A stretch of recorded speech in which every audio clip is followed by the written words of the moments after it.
Vai de voi, cărturari și farisei ipocriți, căci voi închideți împărăția cerurilor înaintea oamenilor, nici voi nu intrați și nici pe cei ce vor să intre nu-i lăsați să intre.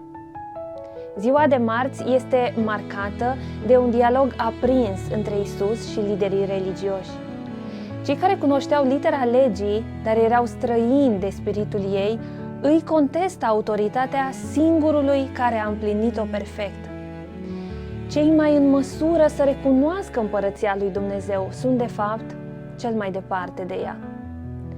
Tocmai pentru ei, spune Isus, pilda viticultorilor. Fiul stăpânului vine să își ia moștenirea din mâinile administratorilor nedrepți, dar ei îl omoară. Știind inimile lor, care nu se vor schimba în urma mustrării primite, Domnul își profețește propria moarte. Isus răstoarnă prejudecățile înrădăcinate despre cine sunt adevărații cetățeni ai împărăției lui Dumnezeu. Și El ne spune despre vameși, prostituate, văduva săracă, cei nepoftiți la nunta fiului de împărat.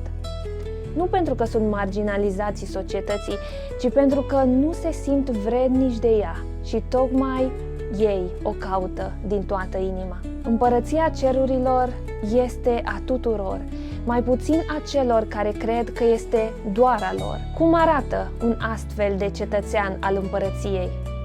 Îl iubește pe Dumnezeu cu tot ce este și pe semenul său ca pe sine însuși. Și cum arată această iubire de semeni? Hrană pentru cei flămânzi, ospitalitate pentru străini, îngrijire pentru cei bolnavi, dărnicie pentru cei în nevoi, mângâiere și speranță pentru cei cărora societatea nu le mai dă șanse. Toți aceștia sunt frați ai lui Isus și ai noștri.